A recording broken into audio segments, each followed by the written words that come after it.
नमस्कार, this side advocate Ishan Gupta और आप देख रहे हैं आईवी लीगल। आज की इस वीडियो में हम एक इम्पॉर्टेंट टॉपिक पर बात करेंगे जो है नजूल लैंड। नजूल लैंड क्या होता है और ये नजूल एनओसी क्या होती है और इस नजूल लैंड का कौन मालिक होता है, इस पर मालिकाना हक कौन रखता है, who is the owner of this नजूल लैंड। ठीक है, ये नजूल लैंड टर्म क्या है, इसको हम पूरा डिटेल में समझेंगे। और कभी भी अगर आप कोई प्रॉपर्टी खरीदने जाते हैं तो वहां पर इस नजूल की एनओसी जो कहा जाता है टर्म, इसका क्या मतलब होता है और ये आपको क्यों लेना चाहिए ताकि आप भविष्य में किसी भी 420 के मुकदमे में या किसी भी तरीके से आप फ्रॉड होने से बच सकें। ठीक है, इन सब बातों पे आज डिस्कशन करेंगे। सबसे पहले बताता हूं कि देखिए नजूल लैंड होता क्या है। एक नॉर्मल लैंड जैसा ही होता है, बट इसको नजूल लैंड इसलिए बोला गया क्योंकि इसके लिए, इसको समझने के लिए हम जाते हैं हमारे इतिहास में। तो हिस्ट्री के टाइम पर यह होता था कि जब ब्रिटिशर्स का टाइम था, ब्रिटिशर्स ने क्या किया उस टाइम पर, जो उनका उनका युद्ध चलता था हमारे यहाँ के राजाओं से, राजा महाराजाओं से, और जो यहाँ के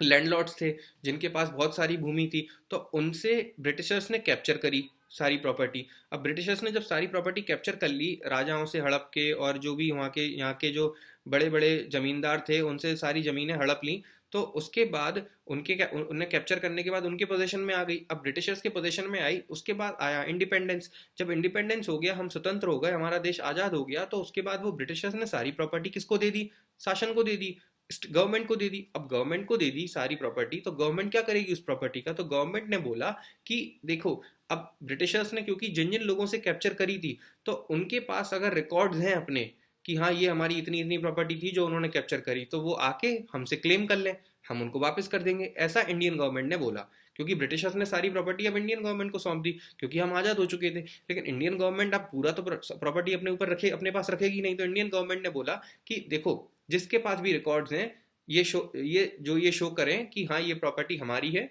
तो वो इस बात को रिकॉर्ड्स हमारे पास लाएं, हम उनको उनकी प्रॉपर्टी वापस कर देंगे जो ब्रिटिशर्स ने उनसे कैप्चर करी थी। ठीक है, तो जिन जिन ने रिकॉर्ड्स लाए, जो जो लोग ला पाए, जिनके पास थे, तो उनको दे दी प्रॉपर्टी वापस। अब यहाँ पर कुछ लोग ऐसे भी थे जिनके वंशज वगैरह सब खत्म हो गए, उनको वहाँ पर कोई वारिस उसका बचा ही नहीं है उस भूमि का, तो वो भूमि ऐसी ही पड़ी हुई है, उसको कोई क्लेम ही नहीं कर रहा। तो ऐसी भूमि, ऐसी जमीन को फिर कहा गया नजूल लैंड। ठीक है, उसको कहा गया नजूल की भूमि।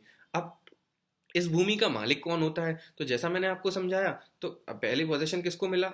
ब्रिटिशर्स किसको दे गए? सरकार को। तो शासन ही इसका मालिक है। ठीक है, अब ये नजूल लैंड का मालिक था शासन। अब शासन क्या करेगा इतनी सारी लैंड का? बहुत सारी लैंड है, अब वो ऐसी ही पड़ी रहेगी तो उससे तो ना तो कोई उस पर, वो जमीन दिन पे दिन खराब होती जाएगी, उससे ना तो कोई क्रॉप्स उग रहे हैं, कुछ नहीं हो रहा है।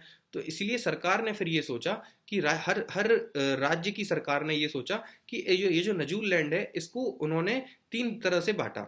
एक सिंचित जमीन, एक गैर सिंचित जमीन और एक बंजर जमीन। सिंचित मतलब कि जो जिसमें बहुत ज्यादा, जिसमें वाटर अवेलेबल है, जिसकी जो लैंड की जो प्रॉपर्टीज हैं वो ऐसी हैं कि वहां पर 12 12 महीने, मतलब पूरे साल हर क्रॉप वहां पर उग सकता है, उस लैंड पे हर क्रॉप उपजाऊ है।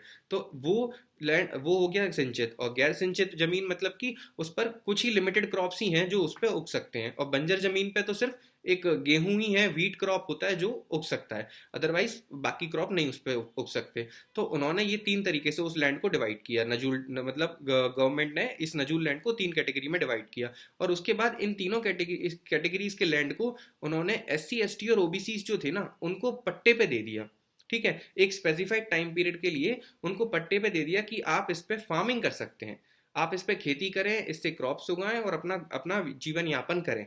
ठीक है, एक सीमित समय के लिए, एक स्पेसिफाइड टाइम पीरियड के लिए। लेकिन अभी भी ध्यान रखना, ओनर कौन है? शासन ही है। ये नजूल लैंड का मालिकाना हक किसी को ट्रांसफर नहीं हुआ है, शासन ही है इसका ओनर। लेकिन ये पट्टे पे, मतलब कि एक स्पेसिफाइड टाइम पीरियड के लिए, फार्मिंग पर्पस के लिए SC ST और OBC को दे दी गई थी। ठीक है, ताकि इस पे वो लोग काम करके अपना जीवन यापन कर पाए। ठीक है, और इसके लिए वो छोटी सी जो भी अमाउंट ऑफ फीस वो चार्ज करती है गवर्नमेंट, वो करती है।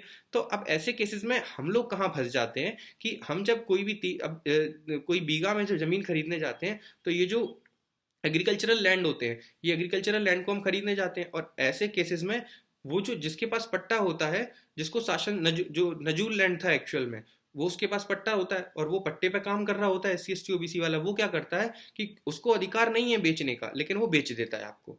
अब वो बेच देता है, आप खरीद लेते हो। तो आपने फॉर एग्जाम्पल 1 करोड़ का लैंड खरीद लिया, आपने 1 करोड़ रुपए किसको दे दिए? 1 करोड़ रुपए आपने उस SC ST OBC वाले को दे दिए जिसको सिर्फ पट्टे पे प्रॉपर्टी मिली थी खेती करने के लिए। लेकिन अब हुआ क्या, आपके तो 1 करोड़ चले गए, और बाद में जब आप उस पर कुछ बनाने जाते हैं तो गवर्नमेंट आती है और बोलती है कि भाई ये तो हमारी प्रॉपर्टी है, आपने इसको कैसे खरीद ली, और आपने क्यों उसका NOC वगैरह हमसे नहीं लिया, आपने क्यों चेक नहीं किया, ये तो आपकी गलती है। तो इसलिए आप इस पर कुछ नहीं कर सकते, आप फंस गए। अब वो 1 करोड़, अब आपका केस चलता रहेगा, अब आपकी प्रॉपर्टी गई, आपका 1 करोड़ फंस गया।